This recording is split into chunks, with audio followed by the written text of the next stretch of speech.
Hello and welcome back. We're back again here in Lagos, and we're not just Lagos focused, we're focusing on Nigeria as a whole.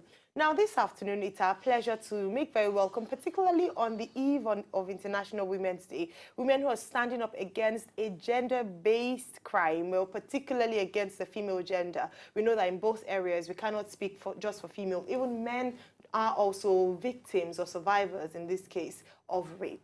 Now, they are from from Ruby's Inc. and also the organizers of the Walk Against Rape active rape walk every single year. I have with us here Michelle Inegbese as well as Ayobami Ojerinde. Thank you very much. Thank you for joining us, ladies. Thank you for having us. All right, so maybe I should ask you, first of all, why you decided to be a part of the Walk Against Rape initiative. Did this stem from a personal point of view? Did you have anybody closely related to you that you saw go through this, or was it just because you felt it was a good initiative and you needed to do something positive? First of all, to do something positive is a good initiative, and also because it just hits a spot. I don't think there's anybody that would hear these stories and not be moved by it, you know. I really haven't had anybody close to me who has, you know, been in this situation. But just growing up and hearing so many stories, when you hear babies, children, you know, go through this stigma, and then you wonder. So my partner, actually, she is the brain of the initiative, Esther Ejirere, which is not here right now. So when she brought this to me, I was fully interested in it, and I decided to join. All right. That was the main reason. And Ayobami, what role do you play in this? And you know, just tell us a little bit about you and how you play. Okay, I am the program officer for Work Against Rape for Ruby's Inc. initiative, the organizers of Work Against Rape. So I organized the program year to year, although I'm just joining this year, but I'm actually like an activist too for this, because nobody will hear this, as she rightly said. Nobody will hear all this news flying around about people raping children, kids, babies, 3-month baby being raped. Nobody will hear it, and you won't be moved to tears. So I'm so glad I'm on this. All right, brilliant. Michelle, I want to ask a question about the frequency with which we're hearing rape cases. Are we going to say that there's been an increase in the amount of rape cases that we have, or is it because people are now using social media more that it is being reported? So is there an increase in rape cases, or is it just because social media has made us accessible to this information? Yes, I think it's because people are aware now and people are speaking out, and social media has being able to bring out the stories, which was one of the reasons why we started this Walk Against Rape, is to create awareness and make people aware and people to speak out, you know, so people can be sensitive about the stigma and the situation that people are going through, that rape is real. You know, it's not something that people just talk about that and people just laugh about. That is a real thing. People are really going through serious things. So I think that it's because we've been able to, as Ruby's Inc. and other people who also share the same initiative, have been able to bring this thing out and share with the media. So now people are aware, people read Instagram, people go through news, and people are able to come out and share their stories. So I think that's why now we hear about these cases more. Before, people were not bold enough to speak out because they felt like there was no justice being done.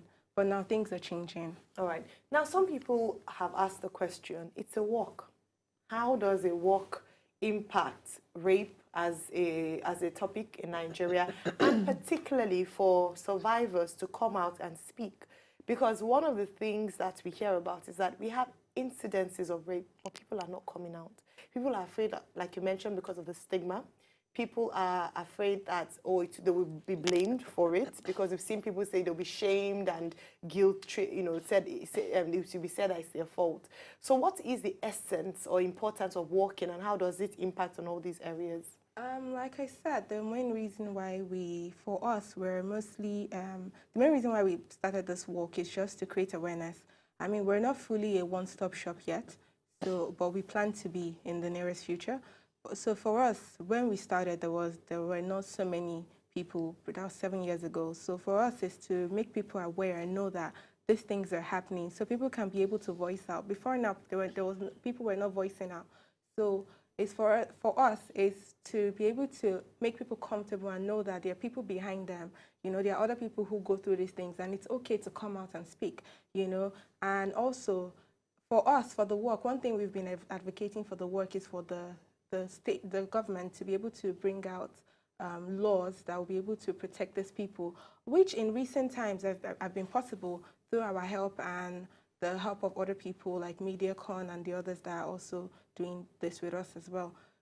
So they've been able to bring, now there's a court, the domestic and sexual violence court that just opened up, you know, and which expedites rape, cases. rape cases. So that has been the progress report of what we've been doing. So it's not just a walk, you know. We're aiming for something, and in recent times it's been good. We've been getting good feedbacks, and then there are people who have one-stop shops where, you know, these rape victims, and who have shelters as well, where they're being taken care of. You know, if they can't, in case they can't go back, they're scared, they're being taken care of there. They have counseling, you know, and they have treatments, they have healthcare, and they have follow-up. So what we do is make sure they get what they deserve.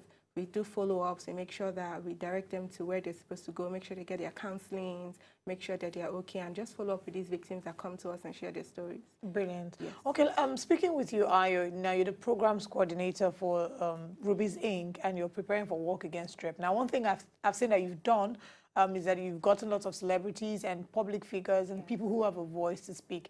How receptive were these people? Was it very difficult getting these people to come on board? And why did you decide to get these public faces to be a part of this? Okay, thank you. It was not difficult, and the reception was good, because some of these celebrities are already our ambassadors. They join us every year for this walk. And some of, like this year, the team is engaging new voices. So we have so many media personnel that have great followers. So when we use them, when they are part of this work, I mean, they tend to bring in their followers, you know, make this awareness everywhere, create the awareness so that even their followers who know the followers know someone who he or she would tell. So by this, we are spreading the news that rape is not good. Very true. I like that. Why I mention this is because we sometimes underestimate the importance and the power of social media. So we're engaging these celebrities because the moment they post about it, their followers see them as an authority. And so the average individual, the average person should understand that just standing up, taking a stand, speaking against rape goes a long way. One post can change, you know, it can change a lot. And that's why we decided this year, that's why we have the team engaging new voices. That's why we decided to also involve, in the past we've been using celebrities as our brand ambassadors, but we decided to engage also social media influencers, because we've realized that social media is big on PR these days. You know, everybody, sometimes even before you even turn on your TV to watch the news, you've already looked at your phone, Instagram, Twitter. or Twitter. Is my office. Yes, exactly. To get the news first before you even see what's going on TV. So we decided that it's a good platform, and it will be a bigger platform for us to meet the targets that we want to be able to meet. So we decided to engage new people. So we have social media influencers, and we have other people who are big on social media as well. All right, now, some people might say that when we talk about rape, it's just women that are championing it, you know, because it's a woman thing.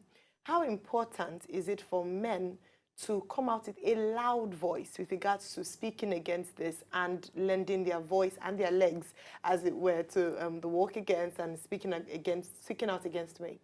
I think it's very important because, you know, I mean, it's not just gender-based. I know it's not just the girl child. Men are also being raped, you know, but it would create a really strong support to the women if a man would actually come out, you know, and support the women, you know, on this issue. So it's going to be really good if they can. It will help eradicate this. It will help make people comfortable to speak up. Like, if a man can come out and speak up, then why not? I'll be more comfortable to come out and speak up as a woman. And there's certain things we also need to take note of with regards to men being raped. There's certain, you know, we don't really, there isn't a clear-cut legislation on that. If we look at the criminal code, usually the definition they will tell you of rape is having forceful, unlawful carnal knowledge of a woman. So there isn't provision made for men as well. So we need to look at that. There's so many gaps. We also need to have a lot of men speaking up. We also have to encourage victims, to speak up.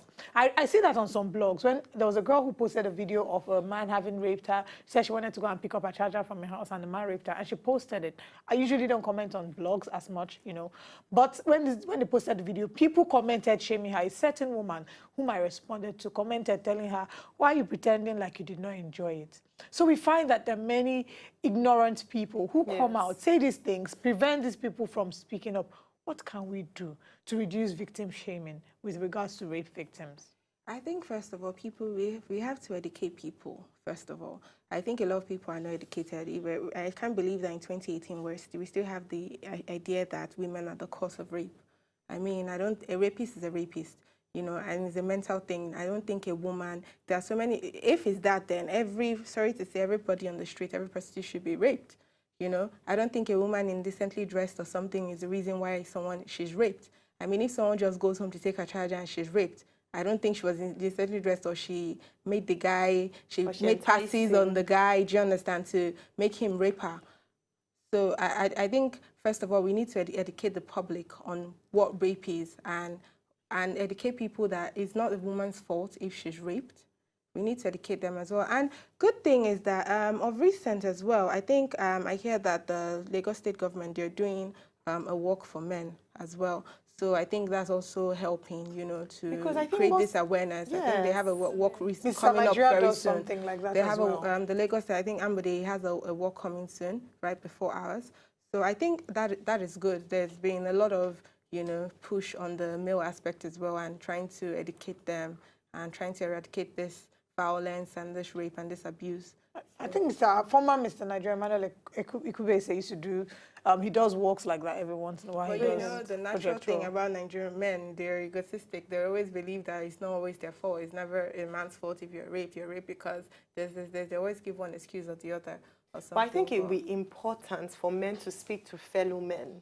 Because many times, once you hear a woman speaking, oh, the feminist movement has started, oh, they're talking again. But when it comes from a man as well as women, the message is stronger. And that's why there's that push to have, and I see that you have male ambassadors. Yes.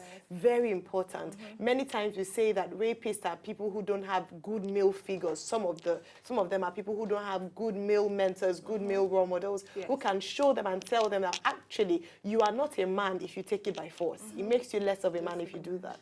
Very important. Now, just before we let you go, speaking to Ayobami as project coordinator, what should people expect from, when is the walk?